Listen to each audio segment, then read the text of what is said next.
شاد بھٹی صاحب ایک طرف مفاہمت کی خبریں گردش کر رہی ہیں. ابھی شیخ صاحب میرے پروگرام میں تھے, وہ کہتے ہیں مجھے تو بڑی امید ہے کہ 15 اکتوبر تک کو مفاہمت کوئی راستہ نکل آئے, نہیں تو سڑکوں پر جو ہے وہ جوڈو کراٹے بھی ہوں گے, بغداد کی سڑکیں بھی یہ بنیں گی.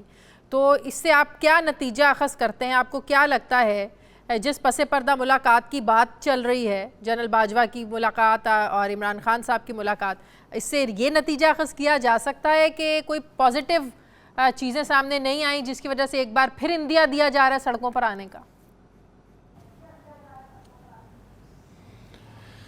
نہیں, دیکھیے اسلام آباد ان دنوں بڑی افواہوں کی زد میں ہے. خبر تو ہمارے ہاں کوئی بھی خبر نہیں ہوتی, آخری لمحے پہ خبر بنتی ہے, لیکن افواہیں بڑی ہیں. ایک طرف بلا شبہ عمران خان صاحب اس وقت انہوں نے امریکہ سے بھی انگیجمنٹ شروع کی ہوئی ہے, اور بلا شبہ پاکستان تحریک انصاف یا عمران خان صاحب کی اسٹیبلشمنٹ سے بھی انگیجمنٹ ہے اور وہ شروع ہوئی ہے. لیکن کیا اس کا رزلٹ کیا نکلے گا؟ رزلٹ اس کا ہم فار ایگزامپل کرتے ہیں, عمران خان صاحب جو کہتے ہیں کہ مائی وے ورنہ ہائی وے, مطلب یہ ہے کہ ان کو چیف الیکشن کمشنر اپنا لگایا ہوا وہ بھی قبول نہیں, کسی کا لگایا ہوا آرمی چیف قبول نہیں, ان کو یہ وزیر اعظم قبول نہیں, ان کو یہ پارلیمنٹ قبول نہیں, ان کو میڈیا سے بھی دکھ ہے, ان کو امریکہ بھی ان کو رجیم چینج میں شامل نظر آتا ہے. تو اب ایک اچھی بات ہے, سینس پریویل کر رہی ہے, کیونکہ ہمارے مسائل اس وقت نہیں, ہمارا معاشی تباہی اور سیلابی تباہی, یہ دو تباہیاں ہیں جو ہمارے اس وقت ہمیں درپیش ہیں. ڈالر مارکیٹ میں مل نہیں رہے اور باہر سے کوئی ہمیں منہ نہیں لگا رہا, یہ اس وقت پرابلم, اور ایک ہر چھٹا آدمی سیلاب میں ڈوبا ہوا ہے. تو اس وقت لڑائی کم ہونی چاہیے, تقسیم کم ہونی چاہیے, نفرت کم ہونی چاہیے. لیکن ہے کیا, اگر پی ڈی ایم کو دیکھیں تو ان کا تو آپ کو کلیئر پتہ چلتا ہے کہ ان کے ایجنڈا تھا, 3 ایجنڈے تھے. نمبر 1 تھا آل بچاؤ مال بچاؤ کھال بچاؤ, وہ انہوں نے کر لیا, نیب کا سوار ستیہ ناش کر دیا, اور رمضان شوگر مل واپس ختم آلموسٹ ہو گیا, اور اس کے بعد کڈنی ہیل سلیم مانڈوی والا کا ختم ہو گیا, اور راجہ پرویز اشرف کی, اور اسی طرح لائن میں لگے ہوئے ہیں. اور زرداری صاحب پیپلز پارٹی کے سارے کیسز سندھ چلے گئے, مطلب انڈائریکٹلی اب ان کو کیا کہیں گے یہ آپ بہتر سمجھ سکتی ہیں. دوسرا تھا الیکشن ترامیم, ای وی ایم سے جان چھڑانا, وہ انہوں نے کر لی. تیسرا ہے نومبر کی تقرری, آرمی چیف کی تقرری. اب عمران خان صاحب کے لب و لہجے سے جس طرح وہ گرج برس رہے, جس طرح انہوں نے پریشر ڈالا, اس سے بھی لگتا ہے کہ عمران خان صاحب کوئی اپنے ان کے بھی مائنڈ میں تھا کہ میں فلاں کو آرمی چیف لگاؤں گا. اور جس طرح یہ پی ڈی ایم والے آئے, ان کے ذہن میں بھی ان کا بھی صاف پتہ چلتا ہے کہ وہ بھی یہ نومبر کی تقرری کرنے کے لیے آئے تھے. تو اب نومبر کی تقرری ہے, الیکشن اس وقت ہو نہیں سکتے کیونکہ سیلاب ہے, معاشی تباہی ہے. نومبر کی تقرری ہوگی, اس کے بعد کیا پی ڈی ایم خود کنٹینیو کرنا چاہے گی؟ مجھے نہیں لگتا, مجھے اس وجہ سے نہیں لگتا کیونکہ بلا شبہ کہ پی ڈی ایم نومبر کی تقرری چلے مان لیا اگر نواز لیگ نے خود کرنی ہے, شہباز شریف نواز شریف نے کرنی ہے, تو پہلے بھی تو 5-6 تعیناتیاں کر کے ان کے ساتھ جو کچھ ہوا کسی کے ساتھ بنی نہیں, سب کے سامنے ہیں وہ حالات, کسی سے ڈھکے چھپے نہیں ہیں. اب بھی یہ کر لیں گے تو کیا فرق پڑ جائے گا؟ عمران خان صاحب کو اتنا کنسرن وہ کیوں شو کر رہے ہیں کہ اگر ان کا آرمی چیف آ جائے گا تو وہ جو ہے نا وہ متنازع بنا دیں گے؟ یہ اتنا کنسرن دونوں طرف سے کیوں شو کیا جا رہا ہے؟ آپ نے ویسے بڑا اچھا ایک جملہ بولا کہ میں اسی جملے کو کنٹینیو کرتے ہوں. میں تو کہتا ہوں کہ عمران خان صاحب کو وہ بلائیں, بلا کے ایک حکومت دیں اور ان کو کہیں یہ لیں حکومت, اور نومبر کی تقرری کر لیں. کیونکہ بھٹو صاحب نے بھی نومبر کی ایک تقرری کی تھی, نیچے سے لائے تھے ضیاء الحق صاحب, اور نواز شریف صاحب کی تو کسی سے نہیں بنی, لیکن وہ بھی مشرف صاحب کو لائے تھے, اور پھر مشرف صاحب کو ہٹا کے ضیاء الدین بٹ صاحب کو لگانا چاہتا. تو وہ جو سارا سامنے ہے, سب کے سامنے کیا ہوا وہ ہسٹری ہے. اور پی ڈی ایم کو بھی شوق پورا کر لینا چاہیے, وہ کوئی کسی سے سیکھتا نہیں, کر لینا چاہیے. لیکن آپ اس کو دوسرے اینگل سے دیکھیں نا, ساری سویلین بالادستی, ساری جمہوریت, سارا ملک, ساری یہ جو 5% کا ایلیٹ جپا ہے, یہ سارے کا سارا نومبر تقرری کے ارد گرد گھوم رہا ہے. آپ اندازہ کریں کہ اس سے ان کی حالت دیکھیں, ان کا کیا حالت ہے. تحریک انصاف بھی اس میں شامل ہے, وہ بھی اسی کے گرد گھوم رہی ہے. بھٹی صاحب کون؟ تحریک انصاف, جو کامران خان صاحب کے انٹرویو میں بھی انہوں نے کہا تھا کہ آپ جو ہے تب تک مؤخر کر دیں نا یہ تعیناتی, جب تک نئے انتخابات نہیں ہو جاتے, نیا وزیر اعظم آئے, چاہے ان کا آئے چاہے میں بنتا ہوں, پھر کر لیں گے. نہیں, آپ نے فکرہ نہیں, آپ نے غالباً سنا, میں نے کہا 5% ایلیٹ اس میں طریق انصاف بھی ہے. میں نے کہا پوری جمہوریت اس جو نام نہاد ہے اس میں طریق انصاف بھی ہے. میں نے کہا پوری سویلین بالادستی اس میں طریق انصاف بھی ہے. میں نے کہا پورا ملک اس میں ظاہر طریق انصاف بھی ہے, کوئی علیحدہ تو نہیں ہے نا. تو یہ سارے کے سارے کہ ساروں کی پہلے بھی میں نے بات کی, ساروں کے ساروں کا یہ حال ہے.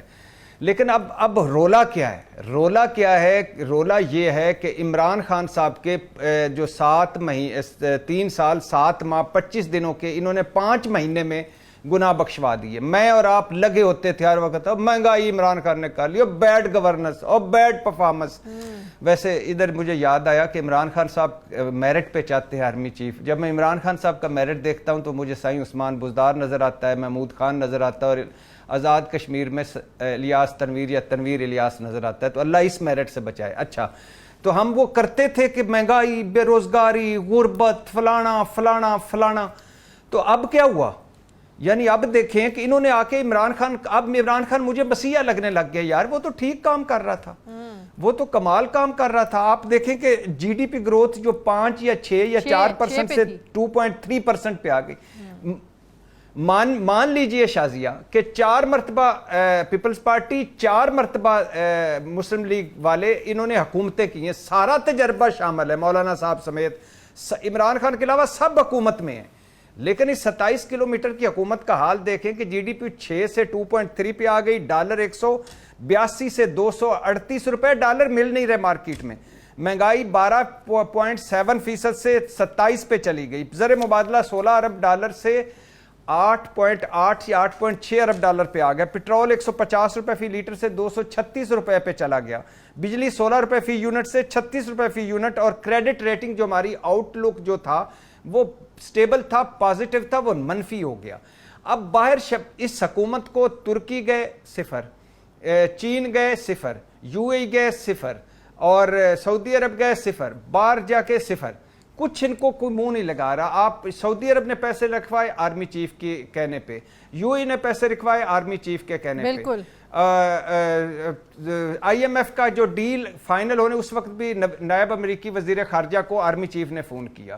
قطر کی ڈیل گیس کی ہوئی, آرمی چیف وہاں موجود تھے. بھٹی صاحب, تحریک انصاف کی حکومت آ بھی جاتی ہے, اگلے 2-3 سال یہی سننا پڑے گا کہ پچھلے جو کر کے گئے ہیں ہم اس کو تو ٹھیک کر لیں, عوام کو ریلیف دینا تو بات کی بات ہے. پھر ہم لوگ اس پہ تنقید کریں گے کہ بھئی آپ کو عوام کیوں لے کر آئے ہیں. یہ سلسلہ ایسے ہی چلتا رہے گا. نہیں, میرا کہنے کا مقصد یہ ہے, میں یہاں سوال پوچھنا چاہتا ہوں آپ سے بھی اور ساروں سے. اگر تحریک انصاف ڈیزاسٹر تھا تو ان کو یہ آ گئے, تو اب کیا یہ اس سے بڑا ڈیزاسٹر ثابت نہیں ہوئے؟ تو اب ان کو کیوں یہ جو باتیں سنی جا رہی ہیں, اب ان کو کرنے دیں, 1 سال اور کرنے دیں, ان کا بھی اینڈ رزلٹ دیکھ لیں. اور اگر تحریک انصاف کو واپس لانا ہے, میرا مطلب ہے جو اس وقت افواہیں گرم ہیں, یا جو ہمارے کچھ دوست کہتے ہیں عمران خان کی واپسی کا سفر شروع ہو گیا ہے, تو پھر ان کو کیوں لایا گیا, یہ ایڈونچر کیوں کیا گیا؟ ایک کو پورا کرنے دینا. 10 سیٹیں نہیں بن رہی تھی جب عمران خان صاحب اپنی آخری دنوں میں تھے حکومت کے, ہم کہتے تھے ٹکٹیں کوئی نہیں لینے والا ہوگا تحریک انصاف کا. تو یہ سارا کیوں کیا گیا ایڈونچر؟ اور اگر یہ وہ ہو گیا تو اب ان کو کیوں, ان کو پورا کریں. بات بیسیکلی یہ ہے, آپ اندر کی خبریں یہ ہیں ان پارٹیوں کی کہ وہ نہیں کر پا رہے. ان کا مسئلہ اس وقت نومبر تک کر رہی, اور ان کا مسئلہ ہے کہ اس کارکردگی, اس پرفارمنس کے ساتھ ہم عوام میں جائیں گے کیا؟ عمران خان مقبولیت کی انتہا پہ پہنچے ہوئے, ہمارا وہ کیا اشر کرے گا؟ صرف بات یہ, ورنہ یہ ایک دن حکومت نہیں چاہتے اس وقت. کیوں؟ کیونکہ مسائل ان کو کنٹرول نہیں ہو رہے, چیزیں ان کے آؤٹ آف کنٹرول ہو رہی ہیں. مریم نواز دیکھیں نا, ادھر سے کوئی مہنگائی ہوتی ہے, چیزوں کی قیمتیں بڑھتی ہیں, مریم نواز تنقید شروع کر دیتی ہیں. وہ اب پتہ نہیں ہے مسلم لیگ نون میں جو ہے وہ گڈ کاپ بیڈ کاپ کا کھیل کھیل رہے ہیں. ادھر سے نواز شریف صاحب ان سے ناراض ہیں, ڈار صاحب ناراض ہیں, مفتاح اسماعیل صاحب رونا شروع کر دیتے ہیں. تو سمجھ نہیں آ رہی ان کی, تو آپس میں نہیں بن رہی ہے. نہیں, یہ بھی ایک بڑا آپ اس کو at the and of the day دیکھیں کہ مریم نواز کامیاب ہوتی ہیں تو کون کامیاب ہوگا؟ ہاؤس آف شریف. شہباز شریف صاحب کامیاب ہوتے ہیں تو کون کامیاب ہوگا؟ ہاؤس آف شریف. نواز شریف صاحب کی سنی جاتی ہے تو کون کامیاب ہوگا؟ House of Sharif. Hamza prevail کرتا ہے تو کون کامیاب ہوگا؟ ہاؤس آف شریف. بلاول اگر بلاول کی بات میں کہتے ہیں ہم واہ واہ کرتے ہیں تو کیا ہوگا پیپلز پارٹی کو فائدہ؟ زرداری صاحب کہتے ہیں ہم ایک زرداری سب سے یاری ہے سب پہ بھاری، تو کون کس کو فائدہ ہوگا؟ پیپلز پارٹی کو۔ تو ان کو چھوڑیں، یہ ناٹک پرانے ہو گئے، اب ان سے نفرت ہونے لگ گئی ہے، چڑ آنے لگ گئی ہے ایسی باتوں سے۔ مریم نواز صاحبہ، قابل احترام مریم نواز صاحبہ سے یہ صرف یہ کہنا ہے کہ آپ نے ہمیں بتایا تھا ہمارے پاس سارے مسائل کا حل ہے، وہ کدھر ہے حل؟ آپ نے بتایا تھا ڈالر بھی نیچے آ جائے گا، وہ کیوں نہیں آ رہا؟ آپ نے بتایا تھا گیس سستی ملے گی، وہ کیوں نہیں مل رہی؟ آپ نے کہا تھا بجلی کی قیمتیں کم کریں گے، وہ کیوں نہیں ہو کر رہے؟ آپ نے کہا تھا ہم مہنگائی مریم مارچ نواز کر کو رہے اس سے تھے۔ ذرا علیحدہ رکھیں، وہ کہتی تھی میں تو چاہتی تھی یہ گن کا ٹوکرا نہ اٹھایا جائے، وہ تو سب کہتے ہیں نواز شریف صاحب بھی چاہتے تھے۔ نہیں پلیز نہ کریں یہ میں آپ اس لالی پاپ کو آگے بانٹیں، میں یہ گرین ٹی پڑی ہے میں یہی پیوں گا، یہ لالی پاپ مجھے نہیں چاہیے۔ ٹھیک ہے، آپ چاچا جان حکومت میں ہیں، اور جو ہم ایک ایون فیلڈ والا بابا تھا جو کہتا تھا کہ الحمدللہ تجربہ کار ٹیم ہے، وہ کدھر ہے تجربہ؟ اس کا ایک نائب بابا تھا اسحاق ڈار جو کہتا تھا میں آئی ایم ایف میں آنکھوں میں آنکھیں ڈال کے بات کروں گا، وہ کدھر ہیں؟ بات یہ ہے کہ چاہتے نہیں تھے، کیا نہیں چاہتے تھے وہ چھوڑیں۔ مریم نواز صاحب اور نواز شریف نہ چاہتے تو کچھ ان پتہ نہیں ہل سکتا، کیسی بات کرتی ہیں؟ چاہتے، کیونکہ چاہتے تھے، کس لیے چاہتے تھے؟ مسلم لیگ نے خود بتایا کہ ہم نے آرمی چیف لگانا چاہتے تھے، ہم نیب ختم کرنا چاہتے تھے، عمران جیسے سے جان چھڑانا چاہیے، انہوں نے ہمیں اندر کر دینا تھا۔ یہ چاہتے تھے، یہ آنا چاہتے تھے، آ کر ان کے بقول مفتاح اسماعیل ہمیں اندازہ ہی نہیں تھا کہ اتنے مشکل فیصلے کرنے پڑیں گے، آ کر ان کو بجانی پڑ گئی، اور ان کو کوئی یقین کسی کو نہیں۔ چلیں ابھی ارلی الیکشنز کی کوئی پاسبلٹی نظر آ رہی ہے؟ ایک میری بات سن لیجئے، ایک بات سن لیجئے شازیہ، ایک بات سن لیجئے، ہماری تاریخ بھی بتاتی ہے پاکستان کی، اور یہ اس سیاست کی بھی تاریخ بتاتی ہے، ان کو اندازہ ہی نہیں تھا کہ اپنے بوجھ پہ خود گرتا ہوا عمران خان اتنا مقبول ہو جائے گا کہ ہمیں کنٹرول نہیں کرنا، کنٹرول مشکل ہو جائے گا، دہشت گرد بنا دیا، سارے کیسوں میں الجھا دیا، مذہب پہ اس پہ فتوے لگا دیے، وہ کنٹرول نہیں ہو رہا۔ یہ ہے اصل پرابلم، اور ان کا بیانیہ دفن ہو گیا، خود دفن انہوں نے کیا ہے، دعا پڑی ہے اوپر اور مٹی ڈالی ہے، یہ پرابلم ہے۔ اچھا ارلی الیکشن کی کوئی پاسبلٹی نظر آ رہی ہے؟ اب ظاہر ہے نومبر سے پہلے بیچ میں ایک مہینہ رہ گیا، اس میں تو نہیں ہو سکتے۔ بہت افواہیں ہیں، یہ افواہیں ہیں کہ اس سال تو مجھے ہوتے ہوئے نظر نہیں آ رہے تھے، سیلاب ہے جو 8-9 حلقوں میں الیکشن نہیں ہو پا رہا، تو پورے الیکشن کیسے ہوں گے؟ لیکن بہت افواہیں ہیں کہ اگلے سال اگلے سال میں ارلی الیکشن ہو جائیں گے۔ اب یہ آخر فیبروری مارچ یہ ڈیٹس آ رہی ہیں، یہ مہینے بتائے جا رہے ہیں۔ ہاں یہ افواہیں ہیں کہ ہو جائیں گے، مگر ابھی تک کوئی مکمل چیز نہیں۔ جو ادھر فارمولوں کی بات سنی جا رہی ہے اس میں کوئی فارمولہ ایسا سامنے نہیں آیا کہ فروری مارچ میں ہوں گے یا مدت پوری پہ ہوں گے، یا بقول مولانا فضل الرحمان تو ہمیں بھی 1 سال کی ایکسٹینشن دے دیں، ہم بھی تم میں بھی تیار تھی، تمہیں یاد ہو کہ نہ یاد ہو۔ ٹھیک ہے، بہت بہت شکریہ۔